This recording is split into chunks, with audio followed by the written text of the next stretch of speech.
गोगा जी महाराज जो थे, इनका जो जन्म हुआ था वो हुआ था चूरू में, गांव पड़ता है ददरेवा, वहां पर गोगा जी का जन्म हुआ। इनके पिताजी का नाम हुआ करता था जेवर सिंह, सामंत थे ये लोग वहां के। मम्मी का नाम हुआ करता था बछलदे।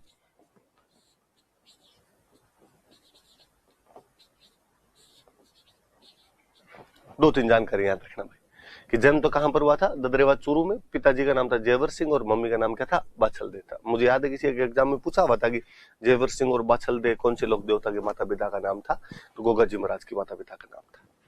ऐसा कहा जाता है कि गोगा जी ने महमूद गजनवी के खिलाफ युद्ध किया था।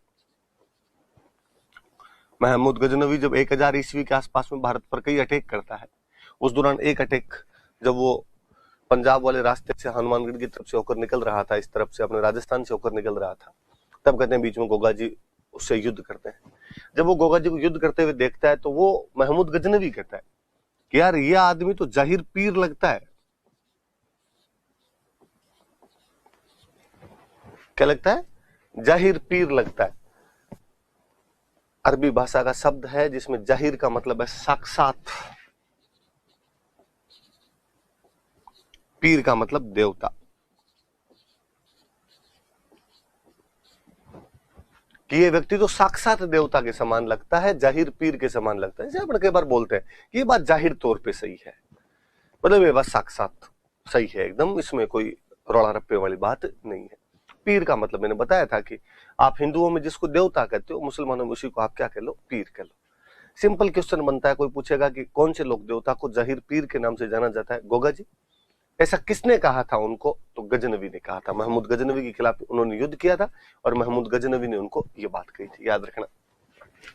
आप अक्सर गांव में जब कोई मंदिर वगैरह देखते हो तो उन मंदिरों के बाहर नाम भी लिखा होता है, तो जाहिर पीर गोगा जी होता है। पर चूंकि धीरे धीरे आप भ्रंश होते हैं नाम, तो कई जगह आप जाहिर की जगह जाहर देखते हो, पीर की जगह वीर देखते हो। जाहर वीर गोगा जी भी देख लेते हैं आपने, पर एग्जैक्टली वो जो नाम है वो जाहिर पीर है। ऐसा कहते हैं गोगा जी के दो मौसेरे भाई थे, अर्जुन और सर्जन।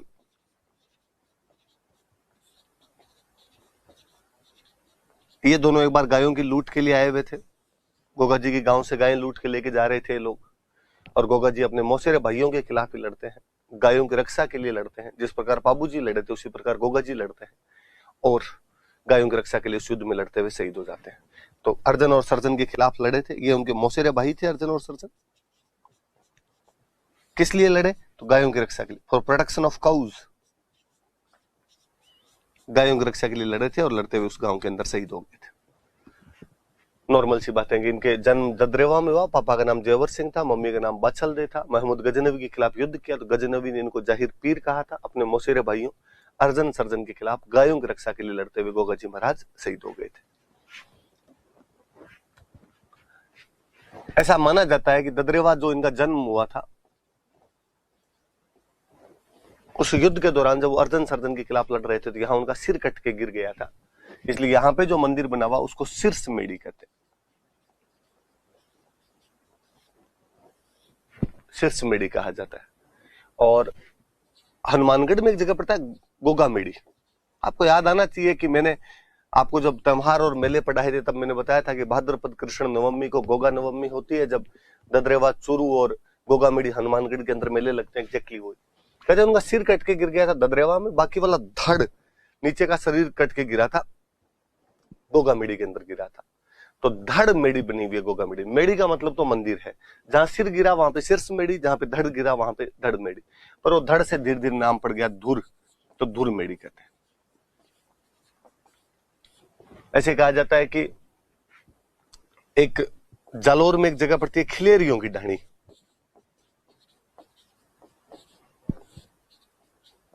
खिलेरियों की ढाणी नाम करके जालोर में जगह है, सांसोर के पास में। और वहां पर गोगा जी का एक छोटा सा मंदिर बना हुआ है। अक्सर गांव के अंदर जब जो छोटे मंदिर होते हैं उनको अपने छोटा कोई कमरा भी होता है तो अपने बोलते हैं ओल्डी, तो यहाँ पे गोगा जी की ओल्डी बनी हुई है। तो 3 बेसिक मंदिर थोड़े से याद रखना आप।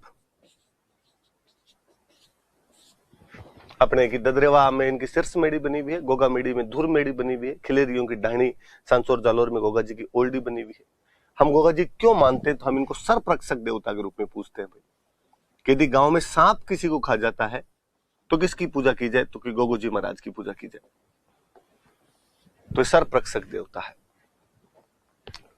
पहले दिलीप सर जब हमें पढ़ाया करते तब सर हंसा करते थे कि भारत में 99.99% सांप में जहर होता ही नहीं है, इसलिए भारत में सांप के खाने से कोई आदमी मर ही नहीं सकता। तो हमें लगता है सर ऐसे कैसे? हमने तो गांव में देखा है कि सांप के खाने से मर जाता है आदमी। तो सर कहते होता क्या है कि जब बंदे को सांप खाता है तो वो डर जाता है बहुत ज्यादा, तो वास्तव में डेथ उसकी डर की वजह से होती है कि सांप खा गया। बस वो डर जो होता है वो बहुत भयानक होता है। और जब बंदे को हॉस्पिटल लेके जाते हो तो उसके हार्ट बीटन प्लस रेटन सब बढ़ी हुई रहती है डर के मारे, और डेथ की संभावना बढ़ जाती है। और जब उसे आप मंदिर लेके जाते हो तो उसे थोड़ा सांत्वना मिलती है कहीं ना कहीं। तो उसको दिमाग में कई ऐसी धारणाएं बातें होती है कि गोगा जी महाराज, तेजा जी महाराज ये सब सांपों से बचा लेते हैं, तो वो आदमी जो है वो थोड़ा अच्छा फील करता है, थोड़ा हार्ट बीट प्लस रेट थोड़ी सही आ जाती है और मरने की संभावनाएं कम हो जाती है, वरना हार्ट अटैक से आदमी मर जाता है। ऐसा दिलीप सर कहते थे हमको। मैं ऐसा मानता हूँ कि गोगा जी महाराज ठीक कर देते होंगे उनके मंदिर पे ले जाने से, इसलिए बंदा ठीक हो जाता होगा। क्योंकि मेरा गांव गोगा जी महाराज के ददरेवा से बहुत नजदीक पड़ता है। मैं गोगा जी महाराज के खिलाफ कोई स्टेटमेंट जारी करके जाऊंगा आज सात सलाम महाराज शाम कोई नागराज आए वे तैयार मिले, ऐसा नहीं होना चाहिए। तो मेरा ऐसा मानना, आप अपने हिसाब से देख लेना, सहूलियत के अनुसार जो मानना चाहो वो मान लेना। आप सर्परक्षक देवता के रूप में पूछते हैं। सांप से डर सबको लगता था, सबको लगता। तो राजस्थान में सबसे अधिक मंदिर यदि किसी लोक देवता के तो गोगा जी महाराज के। जटे जटे खेजड़ी ने बठे बठे गोगो, कि जहां जहां खेजड़ी है वहां वहां गोगा जी के मंदिर मिल जाएंगे। तो गोगा जी के जो मंदिर है वो खेजड़ी के पेड़ के नीचे बनाए जाते हैं। खेजड़ी वृक्ष के नीचे हमेशा मंदिर मिलेंगे आपको गोगा जी के।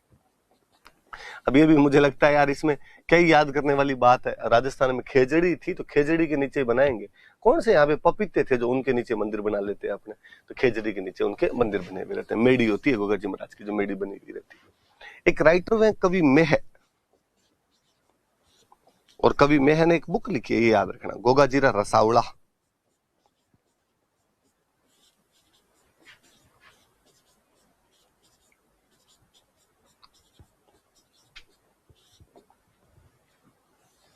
गोगा जी रसावड़ा नाम की एक बुक लिखी है। बुक लिखने वाले कौन हुए? तो बुक लिखने वाले का नाम है कवि मेह। कवि मेह ने ये बुक लिखी। ये जो गोगामेडी वाला मंदिर है इसके लिए कहा जाता है कि ये मकबरा शैली में बना हुआ है।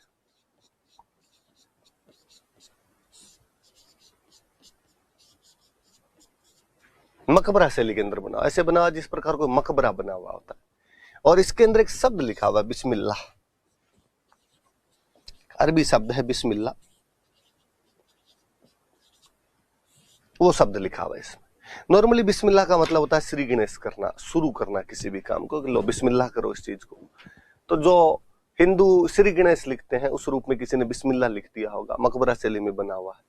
हालांकि मैंने एक बात आपको बताई थी कि पीर वे लोक देवता है अपने जिनको हिंदू और मुस्लिम दोनों मानते हैं। तो स्वाभाविक सी बात है कि मुस्लिम यहाँ पर भी जाते होंगे, कोई मुस्लिम भक्त ने मकबरा शैली के अंदर ये मंदिर बनवा दिया होगा, इसमें बिस्मिल्लाह लिखवा दिया होगा, तो कोई बड़ी बात भी नहीं। फिर गोगा जी महाराज की मैंने एक बार आपको बातें बताई भी थी कि गोगा जी महाराज की पीढ़ी के अंदर एक हुए थे करम सिंह जी चौहान, और करम सिंह जी चौहान बाद में इस्लाम स्वीकार कर लेते हैं, जिनके वंशज कायम खानी मुसलमान है। मैं शायद जब चौहान पढ़ा रहा था तब मैंने बताया भी था कि फतेहपुर कायम खानियों का बड़ा ठिकाना हुआ करता था, और फतेहपुर के नवाब साहब हुआ करते थे नियामत खान, जो कि कवि जान के नाम से कविताएं लिखा करते थे। उन्होंने कायम रासो नाम की बुक लिखी थी जिसमें वो चौहानों की उत्पत्ति ब्राह्मणों से बताते हैं। तब मैंने आपको कायम खानियों की और गोगा जी का संबंध अच्छे से और बताया था, और मैंने कई बातें भी बताई थी आपको कि भाई जो कायम खानी मुस्लिम है वो गोगा जी के ही वंशज हैं। तो उनका जाना स्वाभाविक सी बात है कि वो तो वहां पर जाएंगे, वो क्यों नहीं जाएंगे, क्योंकि वहां तो धर्म की बात, देवता की बात, ये सब परे है। कायम खानियों के लिए गोगा जी उनके दादाजी और जीनियोलॉजी डायरेक्टली उस डिसेंडेंट है वो उनके, तो उनका जाना स्वाभाविक सी बात है। वो कोई मंदिर नहीं जा रहे, शायद वो शायद कोई धार्मिक स्थान पर नहीं जा रहे, वो अपने किसी एक पूर्वज की जो जगह है उस जगह पे जा रहे हैं। ऐसा हर कोई आदमी करता है, भले वो किसी विश्वास के अंदर विश्वास रखता हो। तो गोगा जी के भी खूब सारे मुस्लिम जाते हैं, बेसिकली जो कायम खानी मुस्लिम है वो खूब बड़े तौर पर जाते हैं। तो मकबरा शैली में बना हुआ और उसमें क्या लिखा हुआ है, बिस्मिल्लाह लिखा हुआ। मैंने शायद उस वीडियो में भी बात बताई थी आपको कि कायम खानियों की जो कल्चर भी मिलेगी तो वो आपको हिंदुओं के बहुत ज्यादा नजदीक कल्चर मिलती है। अभी तक भी जो दुल्हा होता है वो केसरिया साफा बांध के एकदम शादी करने के लिए जाता है। केसरिया साफा जो मतलब ये हिंदुत्व का प्रतीक टाइप से समझा जाता है वो, जबकि अक्सर हम देखते हैं कि मुस्लिम कम्युनिटी में सहरे बांधे जाते हैं, दूल्हे का सेहरा सुहाना लगता है वो टाइप वाला, पर वो केसरिया साफा बांध के जाएंगे, वैसे तोरण वगैरह मारेंगे, बाकी चीजें भी जो भात मामेरा चाक भात, हालांकि वो पूरे राजस्थान में सब धर्मों में एक जैसी है, पर कायम खानियों की तो बहुत ज्यादा हिंदुओं के नजदीक है।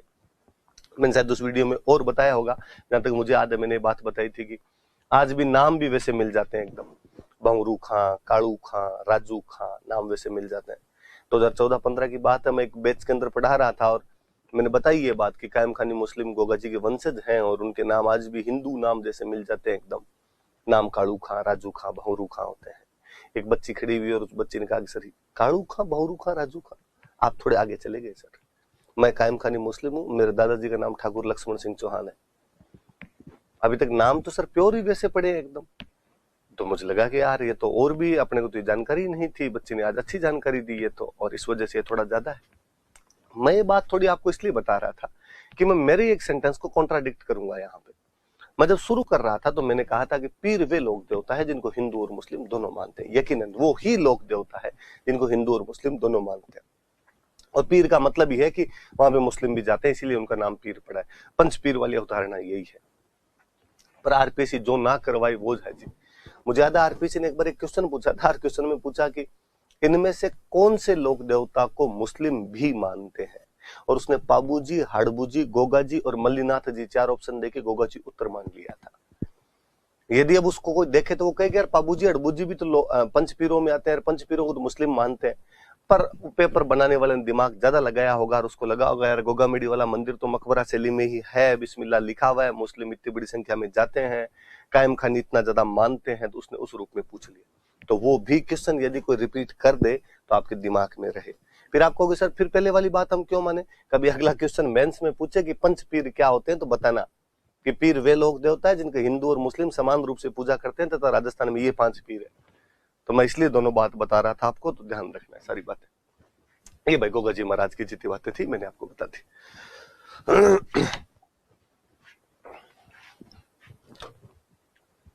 आगे हड़बूज, एक लोक देवता और भाई हड़बूजी महाराज। हड़बूजी के लिए कहा जाता है कि हड़बूजी रामदेव जी के मौसेरे भाई थे। जो रामदेव जी हम पढ़ रहे थे लास्ट क्लास में, उन रामदेव जी के मौसेरे भाई थे, कजन थे उनके।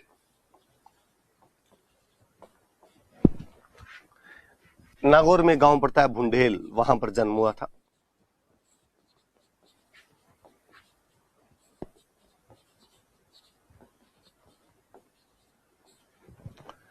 पिता की मृत्यु हो गई थी। पिता की मृत्यु के बाद में जोधपुर में एक जगह पड़ती है हरभम जाल, वहां पर जाकर रहने लग गए थे। जन्म बुंडेल में हुआ था, पर पिता की मृत्यु के बाद हरभम जाल नाम की जगह पर जाकर रहने लगे, लोगों से कट गए थोड़े। रामदेव जी एक बार मिले, रामदेव जी ने कहा यार जीवन मृत्यु ये सब भगवान के हाथ में है, तुम और मैं डिसाइड नहीं करते हैं, इसलिए किसी प्रियजन का जाना स्वाभाविक तौर पे दुख देता है, पर इस प्रकार आप जीवन से कट भी नहीं सकते हो। तुम्हें बाहर निकलना चाहिए, लोगों में मिलना चाहिए, जुलना चाहिए, परोपकार के काम करने चाहिए। हड़बूची ने भी पूछा होगा कि यार कैसे करूं, इन चीजों की मुझे जानकारी नहीं है। रामदेव जी ने कहा भाई मैंने तो कोचिंग ली थी बालीनाथ जी के पास में, तुम भी कोचिंग ले लो। तो इनके गुरु जी भी बालीनाथ जी थे, संत बन गए, लोगों के बीच में जाने लग गए। हड़बूजी भविष्य वक्ता थे, फॉर्चून टेलर, एस्ट्रोलॉजर, लोगों को हाथ देख के भविष्य बताया करते थे। उन्हीं दिनों मेवाड़ में रणमल को मार दिया गया था। मैं चाहूंगा कि आप एग्जैक्टली वहीं पहुंच जाए जहां मैं पहुंचाना चाहता हूं आप उस कहानी में। भारमली की सहायता से रणमल राठौड़ मेवाड़ में मार दिया गया। उसका बेटा जोधा वहां से अपने भाइयों बंधुओं के साथ भागकर बीकानेर के पास काहुनी नामक गांव में शरण लेता है। 1438 के आसपास की बातें हैं, 15 साल हो जाते हैं जोधा को। मंडोर वापस लेना चाहता है, जो कि राठौड़ों की राजधानी है, पर मंडोर नहीं मिल रहा है उसको। किसी ने जोधा को सलाह दी कि हड़बूजी महाराज वहीं रहते हैं तुम्हारे, क्यों ना हड़बूजी से जाके पूछा जाए। जोधा जी हड़बूजी से मिले जाके। हड़बूजी ने उनको कहा कि चिंता मत करो, लड़ो इस बार मंडोर, लड़ो इस बार, तुम मंडोर जीत लोगे और ये मेरी कटार लेके जाओ तुम।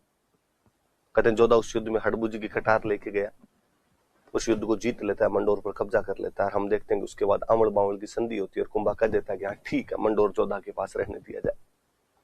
तो कोई पूछे कि जोधा को मंडोर जीतने का आशीर्वाद किसने दिया था, तो हड़बूजी ने दिया था। क्या भेंट की थी, तो कटार भेंट की थी।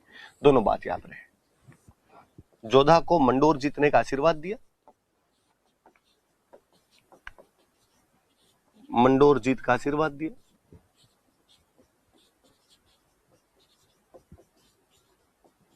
और अपनी कटार भेंट की थी, डेगर।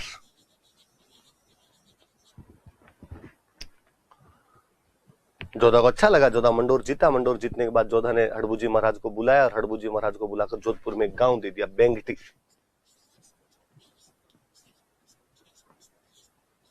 हड़बूजी महाराज यहाँ बेंगटी के अंदर जाके रहने लग गए। यहाँ पे कहते हैं कि हड़बूजी संत टाइप के आदमी थे, गायों की सेवा करते, बूढ़ी और विकलांग गायें जिनको उनके घर वाले निकाल देते। एक बैलगाड़ी ले ली उन्होंने, गांव गांव में घूमते, गांव में चारा लेके आ जाते, हरा चारा लेके आ जाते, उन गायों को खिला दिया करते थे। बेंगटी में गायों की सेवा करते थे।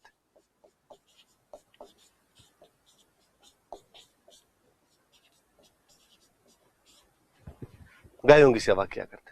वो जब मरे तो लोगों ने उनकी जो बैलगाड़ी थी जिसमें वो चारा लेके आते थे, उस बैलगाड़ी की पूजा करनी शुरू कर दी इस बेंगटी में। बुलक कार्ड जो उनकी थी, बैलगाड़ी जो थी, उस बैलगाड़ी की पूजा करने लग गए थे लोग। गाड़ी की भाई, है ना, बैल तो मर गया था। कईयों को लगता है कि अच्छा बैल अभी तक है क्या, बैलगाड़ी की पूजा करते हैं। बैल मर गया भाई, गाड़ी की जो कार्ट है उनकी, उसकी पूजा की जाती है। बाद में जोधपुर में एक राजा बने थे अजीत सिंह, और अजीत सिंह जी ने यहाँ पे मंदिर बनवा दिया था। तो इस बेंगटी में मंदिर का निर्माण तो बाद में अजीत सिंह जी ने करवाया था। हड़बूजी महाराज की जो सवारी है, उनका जो वाहन है, वो माना जाता है कि सियार उनका वाहन है, विकल सियार को माना जाता है। याद रहे तमाम बातें आपके कि रामदेव जी के मौसेरे भाई थे, जन्म भुंडेल में हुआ था। पिता की मृत्यु के बाद हरभम जाल नाम की जगह पे जाके रहने लग गए थे। रामदेव जी के समझाने पर बाद में जीवनचर्या में लौटे और बलिनाथ जी को अपना गुरु बनाया। भविष्य वक्ता हुआ करते थे। जोधा जी को मंडोर जीतने का आशीर्वाद दिया, अपनी कटार भेंट की। जोधा जी मंडोर जीतने के बाद उन्हें जोधपुर में एक गांव देते हैं, बेंगटी। इस गांव में वो बूढ़ी गायों की सेवा करते थे। एक बैलगाड़ी लेकर चारा मांग के लाया करते थे, चारा खिलाते गायों को। उनकी मृत्यु के बाद लोगों ने उस बैलगाड़ी की पूजा करनी शुरू कर दी। कालांतर में जोधपुर महाराजा अजीत सिंह जी ने यहाँ पर मंदिर का निर्माण करवा दिया था, और उनकी सवारी जो है वो सियार उनकी सवारी मानी जाती है। एक पंचपीरों में से एक और मेहाजी मांग लिया। नॉर्मल 3-4 सी बातें याद रखेंगे। एक तो इनका जो मंदिर है वो जोधपुर में एक गांव पड़ता है बापिणी।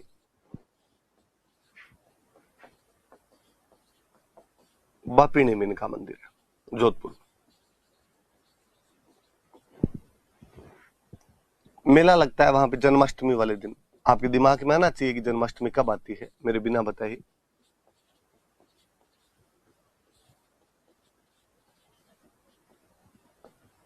कृष्ण जन्माष्टमी को मेला लगता है इनका। इनके घोड़े को किरण काबरा कहते हैं। घोड़े का नाम किरण काबरा था। 2-3 बातें और सीधी सीधी। एक तो मारवाड़ में एक राजा हुए थे राव चुंडा, जिनके लिए हम पढ़ते हैं कि उन्होंने मंडोर को राजधानी बनाई थी। ये राव चुंडा के समकालीन थे, उनके कंटेम्पररी थे ये। जिस समय आपके मारवाड़ में राव चुंडा था, उसी टाइम मेहाजी मांगलिया यहाँ जोधपुर के अंदर। जैसलमेर का एक बंदा था राणक देव भाटी, उसके खिलाफ लड़ते हुए मारे गए थे। राणक देव भाटी से युद्ध किया। राणक देव भाटी जैसलमेर का था, उसे युद्ध किया था और उस युद्ध में शहीद हो गए थे। ऐसा माना जाता है कि उनके जो भोपा जी होते हैं, भोपा जी मतलब पुजारी, उनकी वंशवृद्धि नहीं होती, उनके बेटा नहीं होता है। वो हमेशा गोद लेके अपनी पीढ़ी को आगे बढ़ाते हैं, कि इनके भोपों की वंशवृद्धि नहीं होती।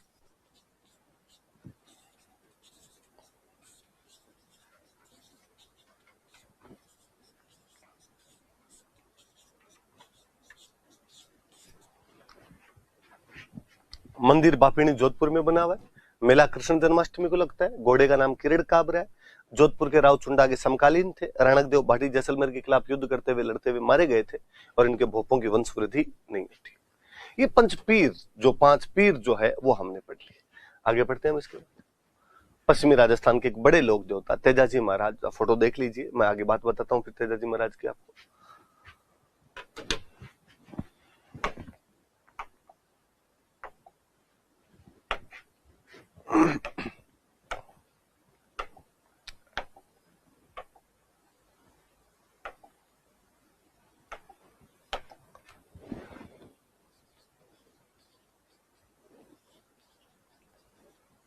नॉर्मल मैं कुछ बात बताऊं तो मैं कहूँ तेजाजी महाराज का जन्म एक जाट परिवार में हुआ था।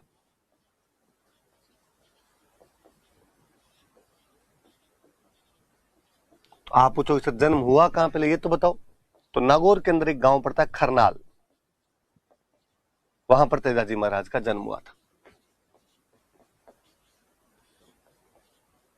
खरनाल नागौर में। पिताजी का नाम था ताहड़ जी,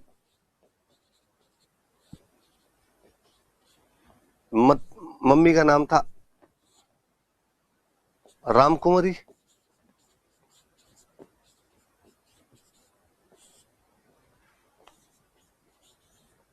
पत्नी का नाम था पेमल दे।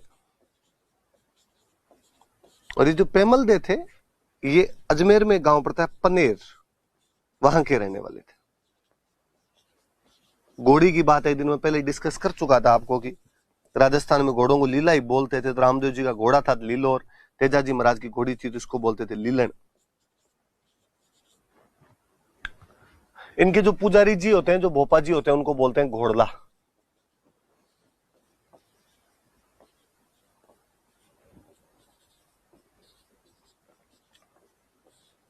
नॉर्मली ये जानकारियां थोड़ी याद रखें कि खरनाल के अंदर एक जाट परिवार में जन्म हुआ था। पिताजी का नाम ताहड़ जी है, मम्मी का नाम राम कुंवरी है, पत्नी का नाम पेमल दे था, जो कि अजमेर के पनेर नाम की जगह के रहने वाले थे। इनकी घोड़ी को लीलन कहा जाता है और पुजारी या जो भोपा होता है उसको क्या कहते हैं, घोड़ला कहते हैं। ऐसी कहानी है कि भाई तेजाजी महाराज किसान परिवार से बिलोंग करते थे। गांव में ज्यादातर किसान ही होते हैं सारे। पहले जब खेती का सारा काम हाथों से किया जाता था, हल वगैरह जोते जाते थे, खेती बड़ी दुष्कर हुआ करती थी। अब तो फिर भी थोड़ा मशीनीकरण होने से चीजें सरल हो पाई है। इस पश्चिमी राजस्थान में पहले इस तपती दोपहरी के अंदर हल चलाना अपने आप में बड़ा दुष्कर कार्य था। तो व्यक्ति उससे बचने के लिए सुबह जल्दी जल्दी जाया करता था ताकि गर्मी में उसको थोड़ा कम काम करना पड़े। सुबह जल्दी उठ के काम कर ले, थोड़ा शाम के टाइम काम कर ले, तो दोपहर के अंदर थोड़ा रेस्ट हो जाए, तपती से बच जाए। सुबह 4 बजे उठ के हड़ोतियां करने के लिए चले जाया करते थे, हल जोतने के लिए चले जाया करते। अब 4 बजे उठ के जाओगे तो खाना कैसे खाओगे? नहीं तो सुबह खाना भाई कौन सुबह खिलाए। तो गांव में अभी तक पिछले कई सालों तक ये रिवाज हुआ करता था कि पुरुष चला जाता खेत का काम करने के लिए, महिलाएं पीछे से खाना लेके जाया करती, या कोई टाबर खाना लेके जाया करते और बोलते बातों है, बाता लेके आए।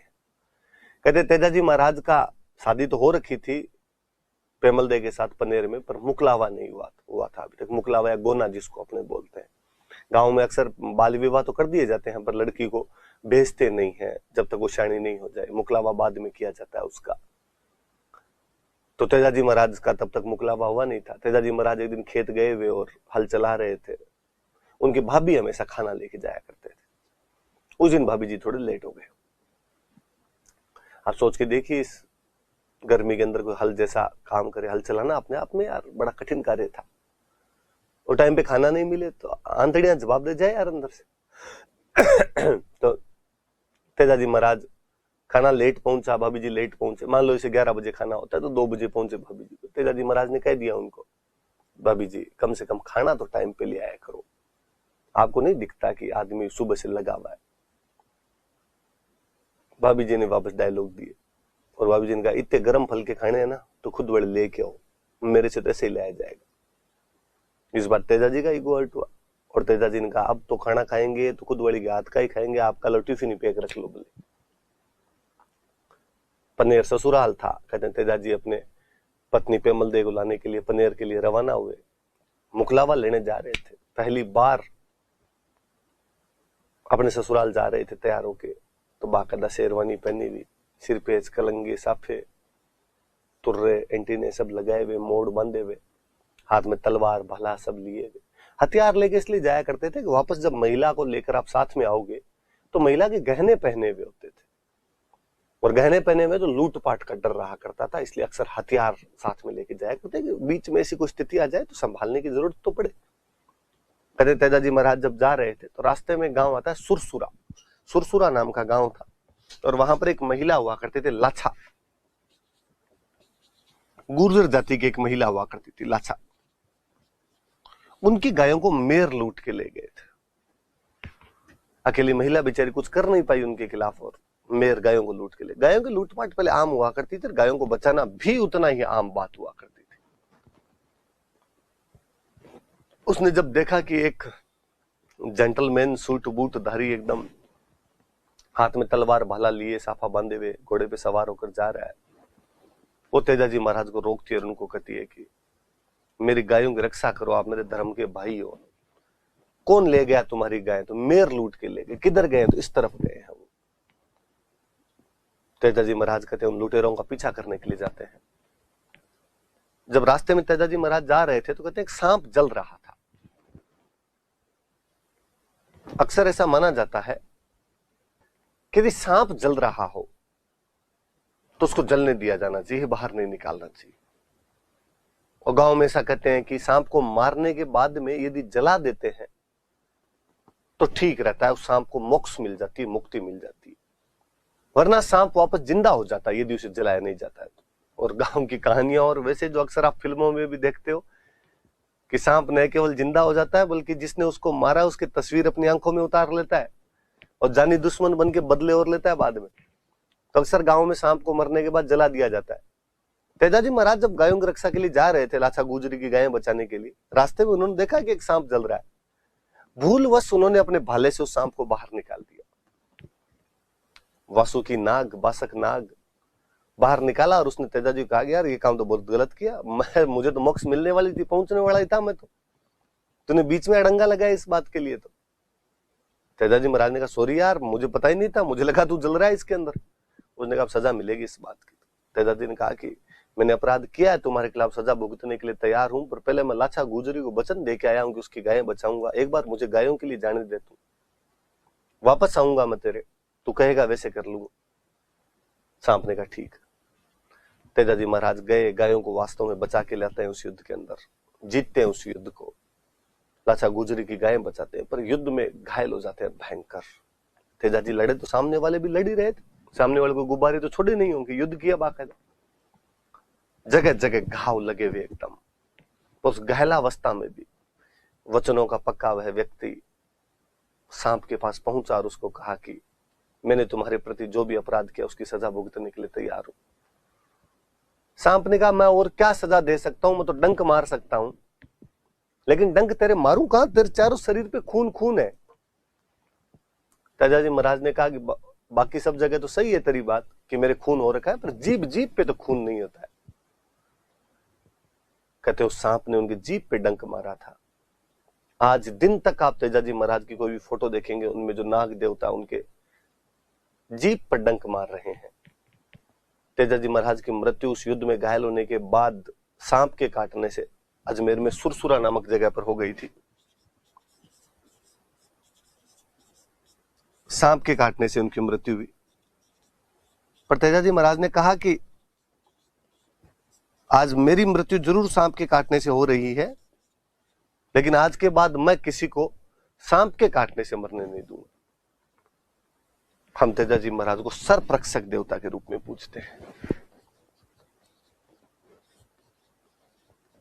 कि वो सर्परक्षक देवता, जिस प्रकार पाबू जी महाराज है, जिस प्रकार गोगा जी महाराज है, उसी प्रकार तेजा जी महाराज को भी हम सर्परक्षक देवता के रूप में पूजते हैं।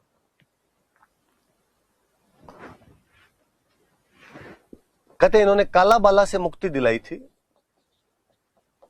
इसलिए इन्हें काला बाला का देवता भी कहा जाता है। किसान आज भी जब खेत में हल जोतता है तो तेजाजी महाराज के गीत गाता है।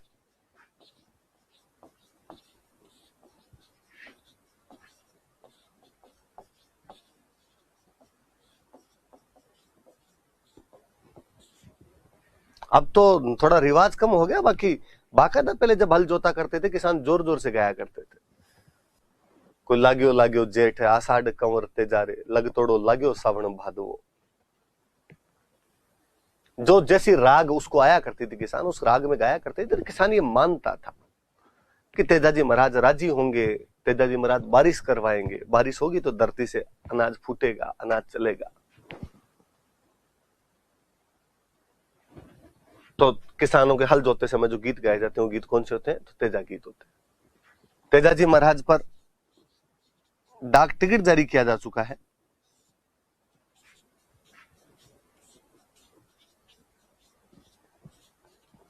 तेजाजी महाराज की जो घोड़ी है लीलन, उसके नाम से रेल सेवा चलती है अपने राजस्थान में,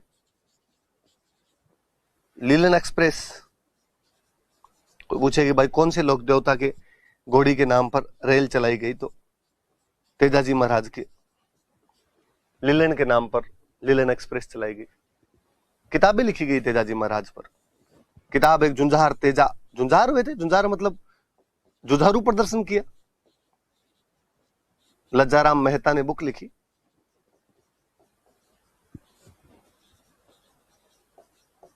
एक बुक है तेजाजीरा ब्यावला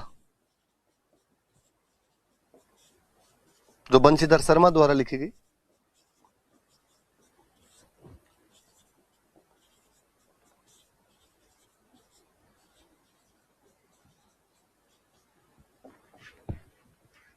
पहले ये मुख्य मंदिर सुरसुरा में हुआ करता था, लेकिन कहते हैं जोधपुर में महाराजा थे अभय सिंह, उनके टाइम में परबतसर के अंदर मुख्य मंदिर बनाया गया था। नागौर में परबतसर जगह पड़ती है जहां पर मुख्य मंदिर बनाया गया, जोधपुर महाराजा अभय सिंह के समय।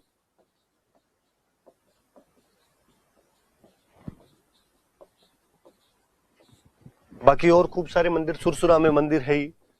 अजमेर में एक जगह और पड़ती है सेंदरिया, वहां मंदिर है। अजमेर में एक जगह और पड़ती है भावता, वहां मंदिर बना हुआ है। पनेर इनका ससुराल था तो यहां पर मंदिर है। सारे मंदिर अजमेर के।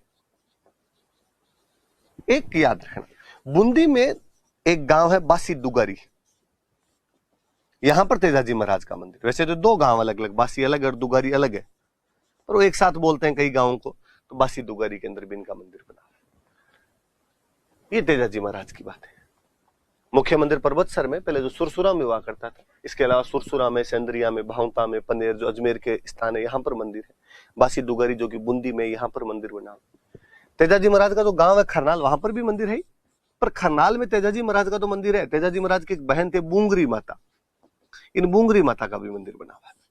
तो ये भी याद रखना है, तेजाजी महाराज की बहन कौन थे? तो बूंगरी माता थे। और कहते हैं अपने भाई की मृत्यु का समाचार सुन के इनकी भी मृत्यु हो गई थी, तो इन बूंगरी माता का भी यहाँ पर मंदिर बना हुआ है। ये तमाम बातें भी याद रखना। वापस देख लो आप एक बार।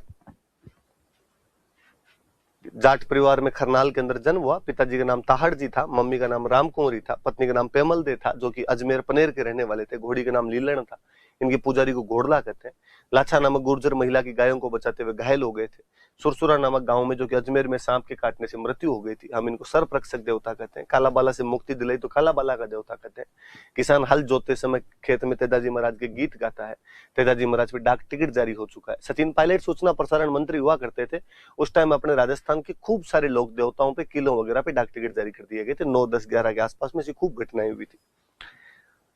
ये तो बहुत लॉकडाउन से जस्ट पहले की बात है। मुझे याद आती है कि लीलन एक्सप्रेस शुरू की गई थी अपने राजस्थान में। झुंझार तेजा नाम की बुक लज्जाराम मेहता ने लिखी है। तेजाजीरा ब्यावला नामक पुस्तक बंशीधर शर्मा ने लिखी है। पर्वतसर में इनका मुख्य मंदिर है जो कि अभय सिंह के टाइम में बनाया गया था। इसके अलावा सुरसुरा, सेंदरिया, भावता, पनेर जो अजमेर में यहाँ पर मंदिर बने हुए, बासी दुगारी जो कि बूंदी में यहाँ पर मंदिर है, खरनाल जो कि इनका गांव था, जन्म स्थान था, वहां पर इनकी बहन बूंगरी माता का मंदिर भी बना था।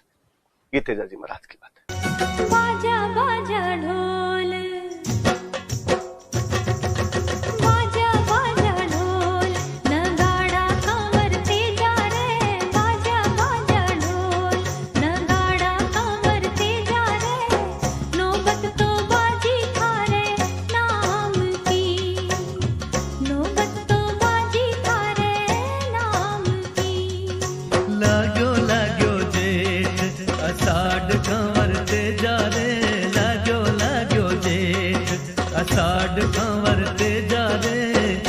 थोड़ो आयो सावण भादवो।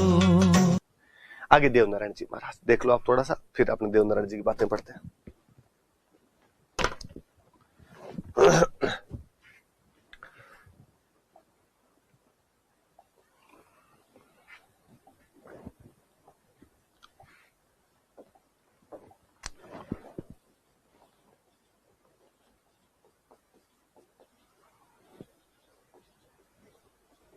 वापस वही मैं थोड़ी बातें बताऊं। देवनारायण जी महाराज का जन्म बगड़ावत गुर्जर परिवार में हुआ था।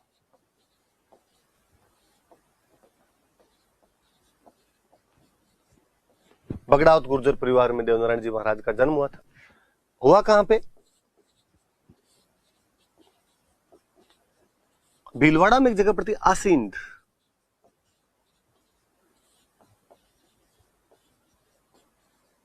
वहां पर इनका जन्म हुआ। इनके पिता का नाम था सवाई भोज। इनके पिता बड़े शक्तिशाली व्यक्ति थे। इनके पिता 24 भाई थे। आज भी गांव में 24 बगड़ावतों की कहानियां सुनाई जाती है। बगड़ावत परिवार में हुआ था तो बगड़ावत है, 24 बगड़ावतों की कहानियां। और इन सवाई भोज पे बगड़ावत नाम की एक बुक लिखी है लक्ष्मी कुमारी चुंडावत ने। राजस्थानी की अपने एक राइटर भी है लक्ष्मी कुमारी चुंडावत, उनकी बुक का नाम ही है बगड़ावत।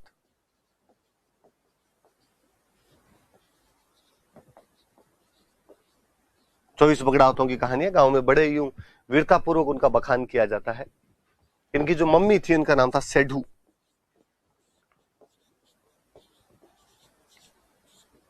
कहते हैं इनके पिता बिनाई का राजा था बाघ। बिनाई जो कि आपके अजमेर में जगह पड़ती है, वहां उस बाघ के खिलाफ एक युद्ध में लड़ते हुए मारे गए थे। इसलिए इनकी मम्मी सेडू जो थी वो इनको लेके मालवा की तरफ चले गए थे। वहां इनका ननिहाल हुआ करता था। वहां से वापस लौट रहे थे बाद में, तो वहीं मालवा में इनकी शादी हुई थी। पत्नी का नाम था पीपल दे।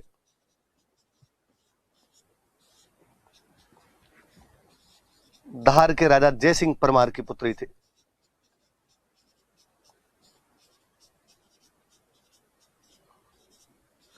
धार में कोई जयसिंह परमार नाम के राजा थे, उनकी पुत्री थे पीपल दे।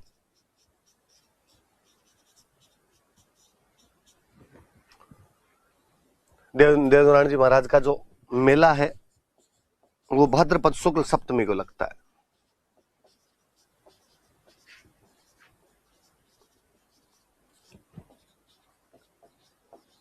जैसे मैंने बताया था कि रामदेव जी को विष्णु का अवतार माना जाता है, देवनारायण जी महाराज को विष्णु का अवतार माना जाता है।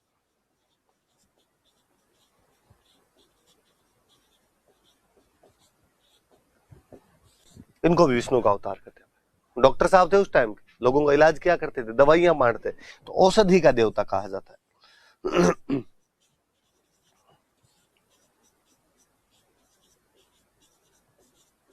औषधि का देवता, डेटी ऑफ मेडिसिन। नीम के पत्तों से दवाइयां बनाते थे, इसलिए मंदिर में नीम के पत्ते चढ़ाए जाते हैं।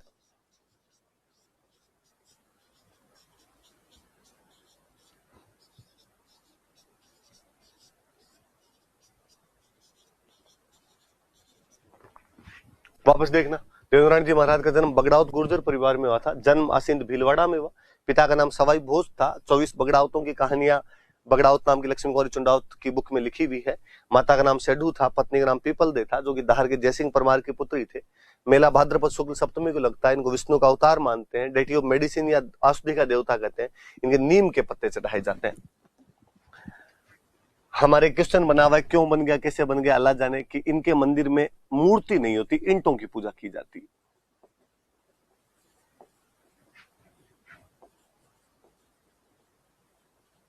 कि मंदिर में मूर्ति नहीं है, ईंटों की पूजा की जाती है। हालांकि पहले अपने राजस्थान में जितने भी मंदिर हुआ करते थे, मूर्तियां होती ही नहीं थी। अपने गांव में मंदिरों में ईंटों की पूजा होती। मैंने तो जो भी गांव में मंदिर देखे उनमें भाटे ही देखे। भोमियोसा महाराज का भाटा है, पितरजी महाराज का भाटा है, क्षेत्रपाल जी का कोई भाटा रखा हुआ है। एक पत्थर रखते, पत्थर पे लिखते भोमियोसा महाराज, क्षेत्रपाल जी महाराज, झुंझार जी महाराज। वैसे ही हुआ करते थे। किस मंदिर में मूर्तियां होती थी? गोगा जी की खेजड़ी के नीचे इतने मंदिर, कहां कहां मूर्तियां पड़ी, भाटे पड़े हैं सब जगह। तो यहां पर भी ईंट की पूजा कर लिया करते थे, मूर्ति नहीं होती थी। पर आरपीसी ने सवाल बना दिया, हम कई सालों से रट्टे मार रहे हैं इसके, कि कौन से लोक देवता है जिनके मंदिर में मूर्ति नहीं होती बल्कि ईंटों की पूजा की जाती। देवनारायण जी महाराज, याद रख लेना। बाकी अब देवनारायण जी महाराज के जो मंदिर होते हैं उनमें भी मूर्तियां होती है। तो दोनों बातें याद रख लेना भाई, है ना, कि ईंटों की पूजा की जाती है, मूर्ति नहीं होती। मैंने फड़ समझा दी थी, मैंने पाबूजी की फड़ बताई थी कि पाबूजी की जो फड़ है वो भील जाति के जो भोपे होते हैं वो रावण हत्ता वाद्य यंत्र के साथ बजाते हैं। देवनारायण जी महाराज की जो फड़ है वो गुर्जर जाति के भोपे ही बजाते हैं, गुर्जर जो भोपे होते हैं वही गाते हैं इसको। और यहां पे वाद्य यंत्र होता है जंतर,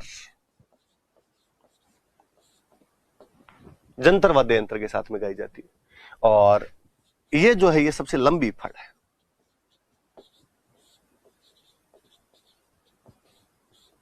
कहते हैं भाई प्रत्येक रात्रि को 3 पहर भी गाओ तो 6 महीने लग जाते हैं इस फड़ को गाने में, इतनी लंबी फड़ है। अब कोई आपसे पूछ ले कि लोकप्रिय फड़ किसकी है, तो लोकप्रिय तो तेजाजी महाराज, सॉरी तेजाजी के पाबूजी महाराज वाली है। और लंबी फड़ पूछ ले तो वो देवनारायण जी महाराज वाली। देखो नॉर्मल सी बात है इसके अंदर कि देवनारायण जी महाराज थोड़े से कम्युनिटी विशेष के अंदर बाद में ज्यादा माने जाने लगे, गुर्जर ही ज्यादा मानते थे, आसपास के कोई लोग है तो वो मानते। पाबूजी वाला थोड़ा ये वाक जिसके पास ऊंट है वो पाबूजी को मान लेगा, तो वो थोड़े लोकप्रिय ज्यादा हो गए उस साइड में। सबसे लंबी फड़ पूछे तो ये है। देवनारायण जी महाराज की फड़ पे डाक टिकट जारी किया, जो बहुत पहले 92 के आसपास डाक टिकट जारी कर दी थी। फड़ के बारे में 4 बातें। गुर्जर जाति के भोपे गाते, जंतर वाद्य यंत्र के साथ गाते, ये सबसे लंबी फड़ है, जबकि पाबूजी वाली सबसे लोकप्रिय फड़ है। इन पे डाक टिकट जारी किया जा चुका है, फड़ पे, है ना, 92 के आसपास ही कर दिया। देवनारायण जी पे खुद पे भी डाक टिकट जारी हो गया था, ये 2009 में किया था, 9 या 10 में शायद तक, मेरे याद नहीं आ रहा होगा, देवनारायण जी पर भी। तो ये सन याद करने की आवश्यकता भी नहीं, क्योंकि पहले जब मैं तैयारी करता था तब तो हम सन याद किया करते थे, क्योंकि उस टाइम एक करंट था हमारे, तेरा भी किया, देवनारायण जी भी किया, अभी तेजाजी महाराज भी किया। और सचिन पायलट ने जब ये जारी करने शुरू किए थे सूचना प्रसारण मंत्री के रूप में, तो पहला डाक टिकट अपने देवनारायण जी पर ही जारी हुआ था। वो थोड़ा दिमाग में रहे तो आप रख लेना अपनी थोड़ी बात है। मंदिर कहाँ कहाँ बने हुए, कई जगह पे इनके मंदिर है। जन्म हुआ आसिंद में, तो आसिंद में मंदिर बना हुआ है, आसिंद भीलवाड़ा में। एक ब्यावर में मंदिर है, देवमाली मंदिर का उसका नाम ब्यावर, ब्यावर अजमेर में आप सब जानते हैं। एक टोंक में मंदिर है देवधाम, जोधपुरिया टोंक।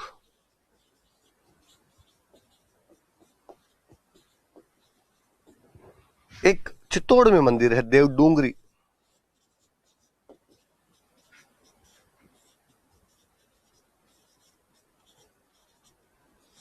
कहते ये मंदिर राणा सांगा ने बनवाया था। राणा सांगा देवनारायण जी महाराज का बहुत ज्यादा इष्ट मानता था। तो कोई पूछे कि मेवाड़ का कौन सा राणा देवनारायण जी महाराज का इष्ट मानता था, तो राणा सांगा जो था। ये भाई देवनारायण जी महाराज की बात है, वापस देख लो आप एक बार। बगड़ाउत गुर्जर परिवार में आसिंद में जन्म हुआ। पिताजी का नाम सवाई भोज, मम्मी का नाम सेठू। इनके पिताजी बिनाई के राजा बाघ के खिलाफ लड़ते हुए मारे गए थे। देवनारायण जी महाराज ने बदला लिया था बाद में उस बाघ को मार के।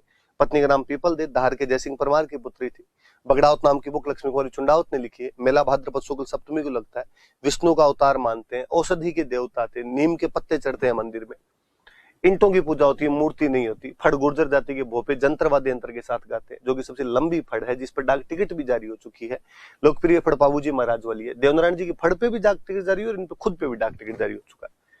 मंदिर कहाँ कहाँ पे है, तो आसिंद भीलवाड़ा में होना ही है, देवमाली अजमेर में है, ब्यावर में, देवधाम जोधपुरिया टोंक में, देव डूंगरी चित्तौड़ में। चित्तौड़ वाला मंदिर राणा सांगा ने बनवाया था। कहते राणा सांगा इनका बहुत ज्यादा इष्ट मानता था।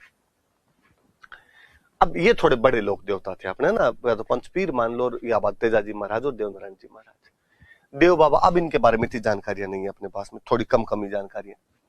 भरतपुर में जगह पड़ती है नंगला जहाज, वहां पर मंदिर है इनका।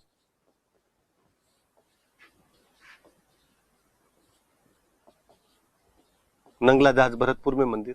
साल में 2 बार मेले लगते हैं, भाद्रपद शुक्ल पंचमी और चैत्र शुक्ल पंचमी।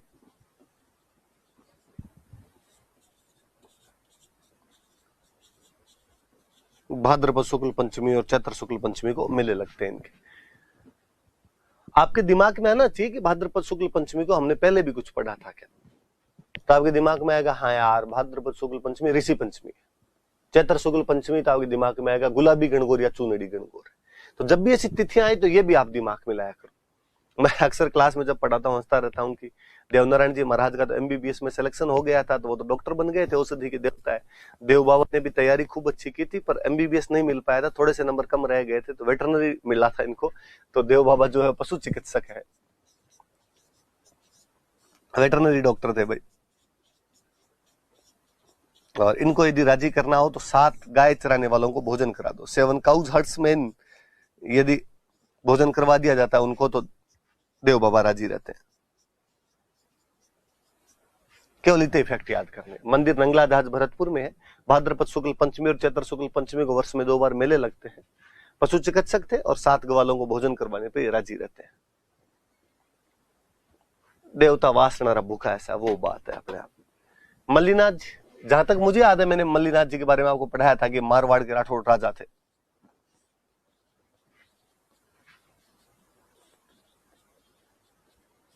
राठौड़ राजा हुआ करते थे, शक्तिशाली राजा थे। कहते हैं इन्होंने फिरोज तुगलक जो कि दिल्ली का सुल्तान था, उसका मालवा का गवर्नर हुआ करता था निजामुद्दीन, उसकी सेना को हराया था। और निजामुद्दीन की सेना 13 टुकड़ों में बंट के आई थी, उन 13 टुकड़ियों को हराया था। अक्सर पश्चिमी राजस्थान में कहते हैं 13 तुंगा भांजिया न मल सलखानी। सलखा उनके पिताजी का नाम था मल्लीनाथ जी। तो सलखे के बेटे माला ने 13 तुंगा, 13 जो टीम थी, 13 जो टुकड़ी आई थी, उनको भांज दिया था, भगा दिया था। कौन, किसकी सेना थी? फिरोज तुगलक जो कि दिल्ली का सुल्तान था। किसके नेतृत्व में आई थी? तो उसके मालवा के गवर्नर निजामुद्दीन के नेतृत्व में आई थी। कितनी टुकड़ी आई थी? 13 टुकड़ी आई थी। किसने हरा के भेजा था? मल्लीनाथ जी। मल्लीनाथ जी कहाँ के राजा थे? तो मारवाड़ के राठौड़ राजा थे। मैंने उस टाइम में आपको बताया था कि इनकी राजधानी मेवानगर हुआ करती थी। ये तो इनके राजा वाली बात है। फिर अपने वो जो दूसरी बातें हैं कि भाई ये संत थे, लोक देवता थे, और केवल यही लोक देवता नहीं थे, इनकी जो रानी है रूपा दे, वो भी एक लोक देवी है। खुद ये लोक देवता थे। इनकी रानी रूपा दे है, वो लोक देवी रही है या लोक देवी है। इनके गुरुजी हुआ करते थे उगम सिंह भाटी।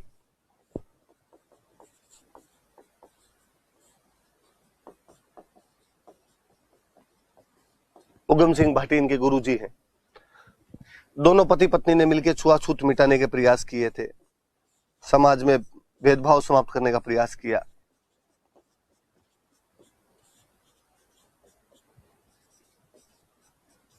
कहते हैं मल्लीनाथ जी महाराज ने 1399 में मारवाड़ में बहुत बड़े हरि कीर्तन का आयोजन करवाया था। तो कोई पूछे कब आयोजन करवाया हरि कीर्तन का? तो 1399 में करवाया था।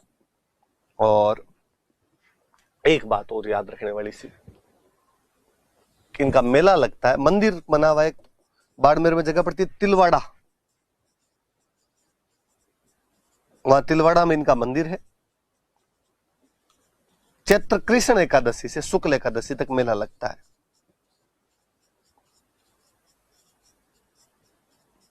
चैत्र कृष्ण एकादशी से शुक्ल एकादशी तक मेला लगता है।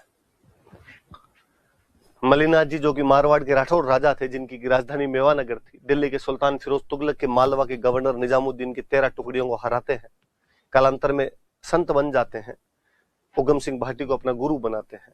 कालांतर में पश्चिमी राजस्थान में इनको तथा इनकी पत्नी रूपा दे की पूजा की जाती है। 1399 में इन्होंने मारवाड़ के सभी साधु संतों को इकट्ठा करके हरि कीर्तन का आयोजन करवाया था। दोनों पति पत्नी ने समाज में भेदभाव दूर करने का प्रयास किया था। तिलवाड़ा में इनका बहुत बड़ा मंदिर है, जहां पर चैत्र कृष्ण एकादशी से लेकर चैत्र शुक्ल एकादशी तक मेले का आयोजन किया जाता है, जो कि पशु मेला है। एक मल्लीनाथ पशु मेला लगता है। मैंने बताया था इनकी वजह से इस क्षेत्र को मालानी कहा जाता है। तो मालानी नस्ल के घोड़े यदि कहीं पे अच्छी तरीके से खरीद बिक्री होते हैं, तो वो मल्लीनाथ पशु मेले के अंदर खरीद बिक्री की जाती है। ये भाई मल्लीनाथ जी महाराज। आगे आगे एक तल्लीनाथ जी। मैं बात को फिर यहां से शुरू करूं। मल्लीनाथ जी के एक भाई थे वीरमदेव जी। मल्लीनाथ जी ने अपने बाद अपने बेटे को राजा नहीं बनाया, अपने भाई वीरमदेव को राजा बना दिया। ये वीरमदेव गुजरात में, सॉरी गुजरात क्या, नागौर में जोइया राजपूत हुआ करते थे। उन जोइया राजपूतों के खिलाफ लड़ते हुए मारे गए थे। इन वीरमदेव जी के बेटे हुए थे, एक का नाम था चुंडा, एक का नाम था गोगादेव। समझना आप बातों को, सुनना थोड़ा सा, कि मल्लीनाथ जी ने अपने भाई वीरमदेव को राजा बनाया था, जो कि नागौर में जोइया राजपूतों के खिलाफ लड़ते हुए मारे गए थे। वीरमदेव का एक बेटा था चुंडा, एक बेटा था गोगादेव। ये जो चुंडा था ये तो आगे मारवाड़ के राजा बनते हैं आपके, जिनके बारे में हम हिस्ट्री के अंदर पढ़ चुके हैं कि इंदा प्रतिहारों ने अपनी राजकुमारी की शादी इनके साथ की थी और मंडोर दहेज के अंदर दिया था, जिन्होंने अपनी बेटी हंसाबाई की शादी मेवाड़ के राणा लाखा के साथ की थी। वो तमाम बातें हमने हिस्ट्री के अंदर पढ़ी है। इन चुंडा के एक भाई और हुआ करते थे, गोगादेव। गोगादेव राठौड़ का दो, राठौड़ वंश के थे। तो ये बाद में इन जोइयों से बदला लेते हैं अपने पिता की हत्या का, इन जोइयों को मारते हैं, युद्ध करते हैं, हराते हैं इनको, अपने पिता की हत्या का बदला लेते हैं। और पिता की हत्या का बदला लेने के बाद इनको लगा कि अब ये दुनिया, ये महफिल अपने काम की नहीं है। गोगादेव राठौड़ जो कि शेरगढ़ का सामंत हुआ करता था, शेरगढ़ के थे, जोधपुर में शेरगढ़ नाम की जगह पड़ती। एक भाई राजा बन जाता था, बाकी भाइयों को ठिकाने दिया करते थे, शेरगढ़ वाला ठिकाना दिया हुआ था। चुंडा के छोटे भाई थे, जाते हैं जोइयों से बदला लेते हैं, उसके बाद नाथ संप्रदाय ज्वाइन कर लेते हैं, गुरु बनाते हैं अपना जलंधर नाथ जी को। तो जलंधर नाथ जी इनके गुरु थे। जालोर के अंदर एक जगह पड़ती है पांचोटा, वहां पर इनका मंदिर है। ओरण का देवता कहते हैं इनको।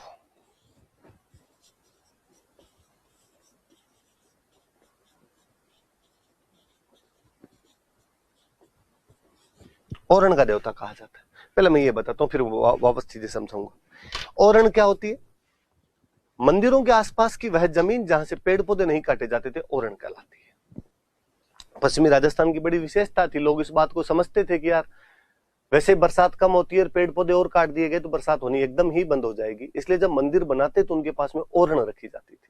मंदिर के आसपास में कुछ जमीन छोड़ देते और ऐसा कहते कि इस जमीन से यदि किसी ने पेड़ पौधे काट लिए तो ये फलाना देवता इनको दोष देगा। तेजाजी महाराज की ओरण है, करणी माता की ओरण है, जाम्बूजी महाराज की ओरण है, ऐसे ओरण छोड़ दिया करते। और कहते हैं वो जो ओरण है, उन ओरण की रक्षा करने वाला यदि देवता किसी को माना जाता है तो तल्लीनाथ जी महाराज को माना जाता है। आपकी याद रखने वाली बात थी कि तल्लीनाथ जी का वास्तव में नाम क्या था? तो गोगादेव राठौड़ था। कौन से ठिकाना मिला हुआ था इनको? कहाँ के सामंत थे? तो शेरगढ़ जोधपुर के सामंत थे। इनके गुरुजी का नाम जलंधर नाथ था। इनका मंदिर पांचोटा जालोर के अंदर बना हुआ है। पांचोटा जालोर के अंदर जगह पड़ती है, वहां मंदिर है। इनको ओरण का देवता कहते हैं।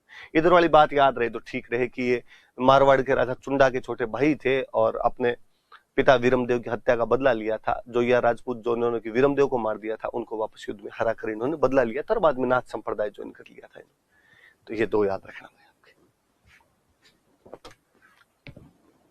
बिग्गाजी महाराज, बीकानेर में एक गांव पड़ता है रीडी,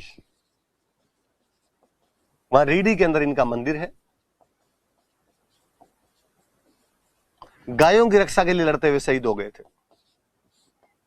गायों की रक्षा पहले बहुत बड़ी बात थी भाई, गायों की रक्षा की थी। और जाटों में गोत्र होता जाखड़, जाखड़ इनको ज्यादा मानते हैं। जाखड़ समाज के कुल देवता, उनके क्लैन डेटी है। तीन बातें याद रखनी केवल। रीडी बीकानेर में मंदिर है, गायों की रक्षा की थी, लड़ते हुए शहीद हुए थे युद्ध में। जाखड़ समाज जो है वो इनको अपना कुल देवता मानता है। पहले अपने भारत के एक बड़े नेता हुए बलराम जाखड़, अपने लोकसभा अध्यक्ष रहे थे, तो जो जाखड़ कम्युनिटी है वो इनको कुल देवता मानती। हरिराम जी महाराज, दो बातें मेरी बताई हुई है कि झोरडा नागौर में इनका मंदिर है।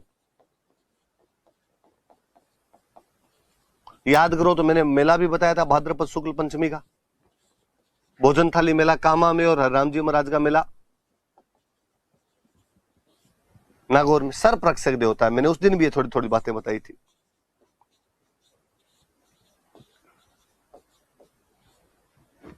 जैसे तेजाजी महाराज है, जैसे गोगा जी महाराज है, वैसे हरिराम जी महाराज भी सर्प रक्षक देवता है। और ऐसा कहते हैं कि इनके मंदिर में सांप के बिल की पूजा की जाती है। बिल को अपने हिंदी में तो बोलते हैं बाम्बी, तो सांप की बाम्बी की पूजा की जाती है। Hole of snake is worshipped in temple.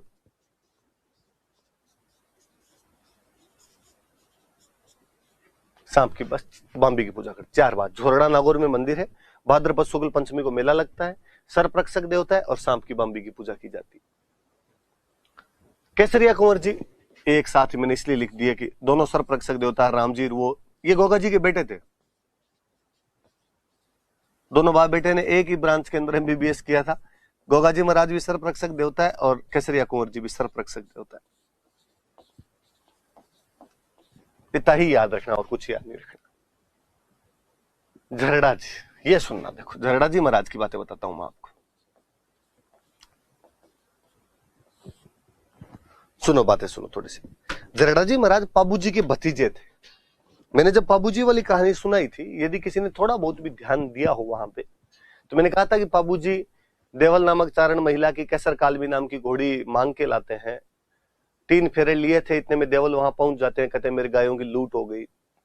Pabu जी महाराज गायों को बचाने के लिए जोधपुर के देचू नामक गांव में अपने बहनोई जिंदराव खिंची, जो कि जायल का राजा था, उसके खिलाफ लड़ते हैं। और यहां मैं बोला था कि पाबू जी अपने बड़े भाई बूढ़ो जी के साथ लड़ते हुए शहीद हो जाते हैं। तो पाबू जी और बूढ़ो जी दोनों शहीद हो गए थे।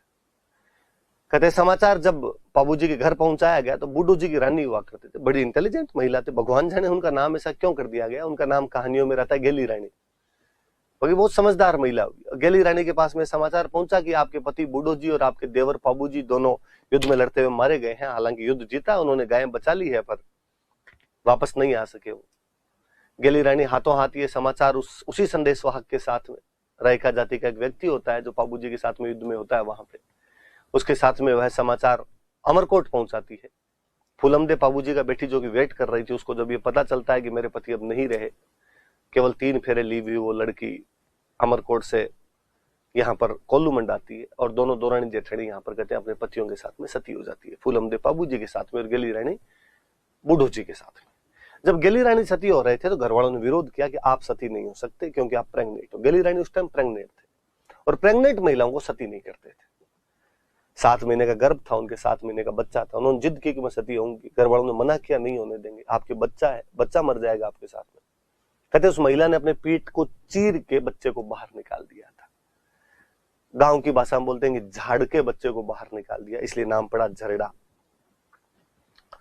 मैं कई बार सिंपल लैंग्वेज में समझाने के लिए कह देता हूं कि राजस्थान का पहला सिजेरियन बेबी है। क्या आप कहते हो पेट को चीर दिया, मतलब कहीं ना कहीं सिजेरियन ऑपरेशन से हुआ है बच्चा, और तो क्या सर्जरी करवाई गई है।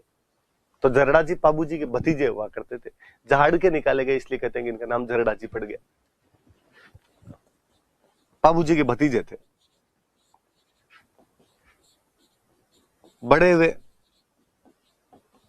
बड़े होने के बाद इनको पता चला कि यार मेरे पापा को और मेरे चाचा जी को तो मेरे फूफा जी ने मार दिया था, जिंदराव खिंची ने मार दिया था। कहते हैं जाते हैं बाद में जिंदराव खिंची को मार देते हैं। अपने फूफा जिंदराव खिंची को मारकर अपने पिता और चाचा की हत्या का बदला लेते हैं। गांव में आज भी कहते हैं कि झरड़ो काका बापू ज्यादा करड़ो, कि अपने चाचा और पिता से भी अधिक करड़ा था वो। जिंदराव खिंची की हत्या करके बदला लिया।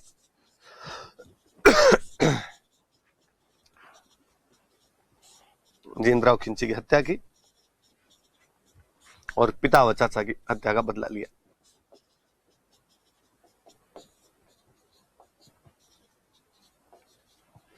फिर इनको भी लगा कि दुनिया ये महफिल अपने काम की है नहीं, और झरड़ा जी महाराज बाद में नाथ संप्रदाय ज्वाइन कर लेते हैं। कहते नाथ संप्रदाय ज्वाइन करने के बाद इनका नाम है रूपनाथ।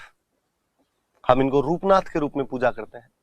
एक तो कोलूमंड जहां पर पाबू जी का मंदिर बना हुआ है, जहां पर पाबू जी का जन्म हुआ था, जो इनका पैतृक गांव था, वहां पे एक बीकानेर में गांव पड़ता है सिम्बुदड़ा। इन दोनों जगह पे इनके मंदिर बने हुए हैं। सिम्बुदड़ा पड़ता है बीकानेर में, कोलूमंड पड़ता है आपके जोधपुर में। कहते बाद में लास्ट टाइम में हिमालय चले गए थे और हिमालय के अंदर हिमाचल प्रदेश में भी इनकी पूजा की जाती है। हिमाचल प्रदेश में इनको बालकनाथ के नाम से जाना जाता है। दोनों बात याद रखना। झरड़ा जी पाबू जी के भतीजे थे, जिंदराव खिंची को मारकर अपने पिता व चाचा की हत्या का बदला लेते हैं। राजस्थान में इन्हें रूपनाथ के रूप में पूजा जाता है। कोलूमंड जोधपुर और सिमुद्रा बीकानेर में मंदिर है। हिमाचल प्रदेश चले गए थे, हिमाचल प्रदेश में इनको बालकनाथ के रूप में पूजा जाता है। खूब मंदिर है इनके हिमाचल प्रदेश के अंदर। झुंझार जी महाराज सिक्कर में गांव पड़ता है इमलोहा, वहां पर इनका जन्म हुआ था।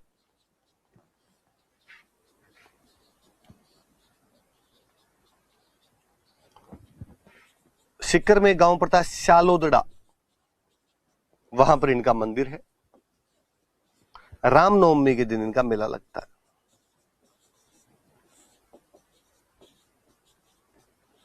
रामनवमी को इनका मेला लगता है। कहते हैं कि झुंझार जी महाराज की बारात वापस आ रही थी। झुंझार जी नाम है भाई इनका ना।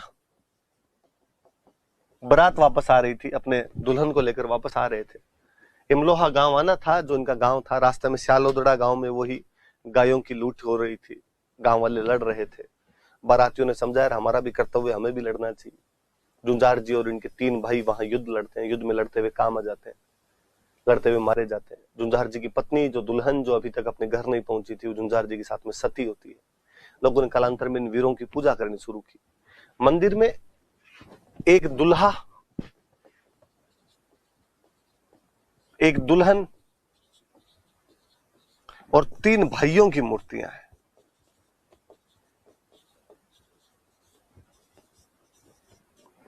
एक दूल्हा कौन? जुंजार जी। दुल्हन कौन? जुंजार जी की वाइफ। 3 भाई कौन? जुंजार जी के भाई।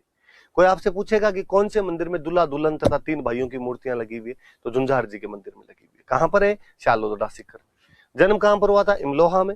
श्यालोदड़ा में इनका मंदिर है। रामनवमी के दिन मेला लगता है, रामनवमी का सावा होता है, ब्याह शादियां वैसे ही होती है। तो एक दूल्हे की मूर्ति, एक दुल्हन की मूर्ति और 3 भाइयों की मूर्तियां जुंजार जी के मंदिर में। मामा देव, हम इनको कहते हैं कि हमारे बरसात के देवता है, वर्षा का देवता माना जाता है। कहते हैं इनका मंदिर नहीं होता। जब भी वर्षा नहीं होती है तो गांव के बाहर इनका एक तोरण बना होता है, उस तोरण की पूजा की जाती है। और वो तोरण की पूजा भी गांव के बाहर की जाए, गांव से बाहर तोरण की पूजा की जाती है। ऐसा कहा जाता है इनको राजी करना है तो आपको भैंसा काटना पड़ेगा, भैंसे की बलि देनी पड़ेगी। मगर डोकरा ठीक है भाई, बकरे से तो राजी नहीं हो, डायरेक्ट भैंसे की बलि मांगते हैं। कि मामा देव जी वर्षा के देवता है, मंदिर नहीं होता है, बल्कि गांव के बाहर इनके तोरण की पूजा की जाती है। और इनको राजी करने के लिए भैंसे की बलि देनी पड़ती है। वीर फत्ता जी, जालोर में गांव पड़ता है संथू, वहां पे मंदिर है। युद्ध में लड़ते हुए काम आए थे। भाद्रपद शुक्ल नवमी को मेला लगता है। थोड़ा सा यदि ध्यान देंगे आप तो तेजाजी महाराजवाल दशमी से 1 दिन पहले की बात है, भाद्रपद शुक्ल नवमी। और ध्यान देंगे तो आपके दिमाग में आएगा कि भाद्रपद कृष्ण नवमी को गोगा